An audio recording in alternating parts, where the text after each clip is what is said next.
कुमारस्वामी जोहार कुमारस्वामी जोहार कुमारस्वामी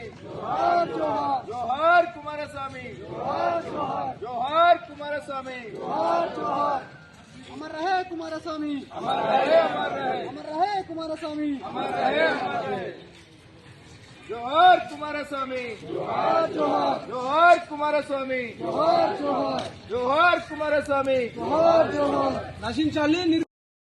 ఇమీడియట్ గా దీనిపై స్పందించకపోతుందంటే చిక్కడపల్లి జేఎస్ నుంచి మేమే వాళ్ళ ఇంటి దగ్గర ఉన్న ఆమరణ నిరాదీక్ష కూర్చుంటాం. ఖచ్చితంగా ఆ కుటుంబానికి న్యాయం జరిగేంత వరకు మేమందరం కూడా వాళ్ళకి అండగా ఉంటాం. నిరుద్యోగులారా మీరెవరు కూడా ఆధైర్యపడవద్దు.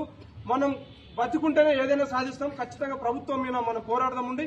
పోరాడితే పోయేదేం లేదు, బానిస సంఖ్యలో తప్ప మనం పోరాడైనా సరే ఉద్యోగాలు సాధించుకుందామని చెప్పి తెలియజేస్తూ మీరెవరు కూడా ఆధైర్యపడి చావద్దు. ఎందుకంటే ఒకసారి చచ్చే ముందు మన కుటుంబాలను చూడండి, మన తల్లిదండ్రుల పరిస్థితి చూడండి, మనం ఇంత పెంచి పెద్దగా చేసినారు, వాళ్ళ ఆవేదన ఒకసారి చూడండి. కాబట్టి దయచేసి మీరు ఎవరు కూడా ఆత్మహత్యలు చేసుకోవద్దు. ఖచ్చితంగా ఈ ఆత్మహత్యలు అన్నిటి కూడా ప్రభుత్వమే కారణం, ప్రభుత్వమే బాధ్యత వహించాలని చెప్పి తెలియజేస్తున్నాం.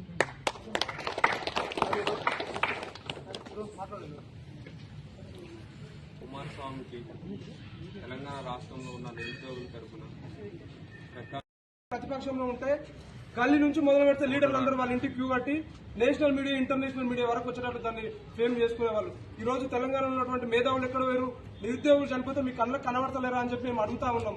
ఇప్పుడు కుమారస్వామి మెరిట్ స్టూడెంట్. ఆయన హిస్టరీ చూడండి. 10th క్లాస్ లో 560 మార్కులు, ఇంటర్మీడియట్ లో 965 మార్కులు, డిగ్రీలో ఫస్ట్ ర్యాంక్ అయినది వాళ్ళ క్లాస్ లో, డిస్టిక్ లెవెల్ లోనే ఫస్ట్ ర్యాంక్ అయినది. ఆయన చనిపోవడానికి కారణం ఏంటి? కాంగ్రెస్ పార్టీ వాళ్ళు ఢిల్లీ నుంచి మన దగ్గరకు వచ్చి మనకు హామీలు ఇచ్చారు. ఏడాది లోపల 2 లక్షల ఉద్యోగాలు వస్తాయి, ఏడాది లోపల జాబ్ క్యాలెండర్ ప్రకటిస్తాం, ఖచ్చితంగా నిరుద్యోగ వృత్తి ఇస్తాం, ఆదుకుంటామని చెప్పారు.